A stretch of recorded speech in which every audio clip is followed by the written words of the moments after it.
नमस्ते। आप सभी का हमारे YouTube चैनल पर बहुत बहुत स्वागत है। आज मैं आप सभी को श्रीमद् भगवत गीता की 12वां अध्याय सुनाऊंगी। इससे पहले वाली वीडियोस में मैंने आपको श्रीमद् भगवत गीता के पहले अध्याय से लेकर 11 अध्यायों की वीडियो डाल रखी है, तो प्लीज़ आप उन वीडियोस को भी ज़रूर देखिए।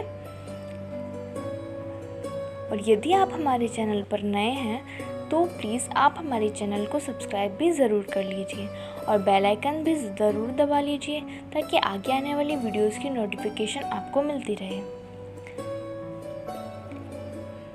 तो चलिए अब मैं आपको 12वां अध्याय सुनाती हूँ।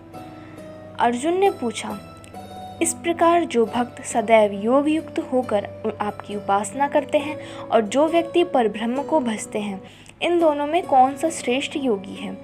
श्री भगवान बोले, जो मेरे विषय में मन लगाकर श्रद्धापूर्वक मुझको भजते हैं वे उत्तम योगी हैं, परंतु जो इंद्रियों को संयम करके सर्वत्र समदृष्टि रखते हैं वाले सब प्राणियों के हित में लगे हुए अकथनीय, अव्यक्त, सर्वव्यापी, अचिंतनीय, निर्विकार, अचल, ध्रुव अक्षर का भजन करते हैं वे भी मुझे प्राप्त होते हैं। अव्यक्त में जिनका चित्त आसक्त है वह कष्ट अधिक पाते हैं, क्योंकि अव्यक्त गति को प्राणी कष्ट से पाते हैं। हे पार्थ, जो प्राणी अपने सब कर्मों को अर्पण करके मेरी शरण में आकर अनन्य भक्ति से मेरा ध्यान करके पूजते हैं, उन शरण में आए हुए भक्तों का मैं थोड़े समय में ही मृत्यु युक्त संसार से उद्धार कर देता हूँ। मुझ में ही मन रखो, मुझ में ही बुद्धि रखो, तब तुम मुझ ही में निवास करोगे, इसमें कुछ संदेह नहीं। हे धनंजय, यदि इस प्रकार तुम मुझ में अपने चित्त को लगाने में समर्थ ना हो तो अभ्यास योग द्वारा हमारे पाने के लिए बारंबार यत्न करो। यदि अभ्यास भी ना कर सको तो मेरे उद्देश्य से व्रतादि ही करो। यदि मेरे लिए तुम कर्म करोगे तो तुम्हें मुक्ति प्राप्त होगी, और यदि ऐसा भी ना कर सको तो मन को रोककर अनन्य भाव से मेरी शरण में आओ और फल की आशा छोड़कर कर्म करो, क्योंकि अभ्यास से ज्ञान उत्तम है, ज्ञान से ध्यान श्रेष्ठ है और ध्यान से कर्मों के फल को त्यागना श्रेष्ठ है। त्याग से शांति प्राप्त होती है। जो किसी से द्वेष नहीं करता, सबका मित्र है, दयाधारी है, ममता और अहंकार जिसमें नहीं है, सुख दुख को जो समान जानता है, क्षमावान है, संतोषी है, स्थिर चित्त, इंद्रियों को वश में रखता है, दृढ़ निश्चयवान है, मुझ में अपना मन और बुद्धि को लगाए हुए हैं, ऐसा मेरा भक्त मुझको प्रिय है। जिसे ना लोगों का भय है, ना लोगों से जो डरता है, ऐसा जो हर्ष, ईर्ष्या, दुष्टों से भय और विषाद से रहित है, वह मेरा प्रिय है।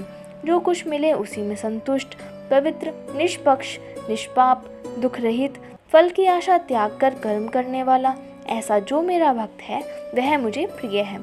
जो लाभ से प्रसन्न ना हो, किसी से द्वेष ना करे, इष्ट पदार्थ के नष्ट होने से दुखी ना हो, किसी वस्तु की इच्छा ना करे, शुभ तथा अशुभ दोनों का त्यागी हो, वह भक्त मेरा परम प्रिय है।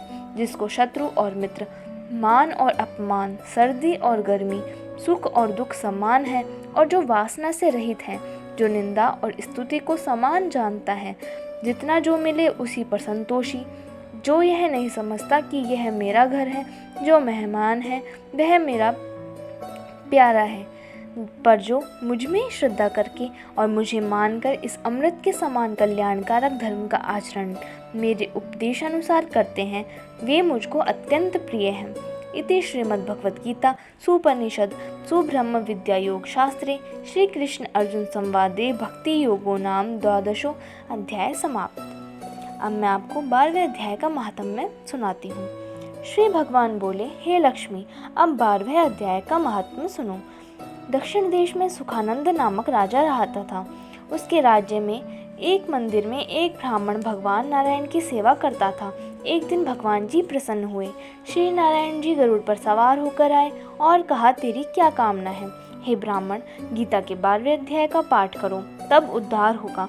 तब उस विप्र ने भगवान की स्तुति की। श्री नारायण जी ने विप्र को कहा, हे पंडित, आज से इस नगरी का राज्य तुझको दिया। इतना कह अंतर्ध्यान हुए। वह विप्र घर को गया। उस देश के राजा के कोई संतान न थी। राजा ने उस विप्र को बुलाया और विप्र को राज्य दे के आप तप करने को गया। वन में विरक्त होकर रहा और विप्र राज्य करने लगा। श्री नारायण जी बोले, हे लक्ष्मी, यह गीता जी के 12वें अध्याय का महात्म्य है जो मैंने कहा और तुमने सुना है। धन्यवाद। इस वीडियो में बस इतना ही। तो प्लीज़ हमारी वीडियोस को लाइक कीजिए, शेयर कीजिए और हमारे चैनल को सब्सक्राइब कर लीजिए और कमेंट सेक्शन में जय श्री कृष्णा ज़रूर लिख दीजिए।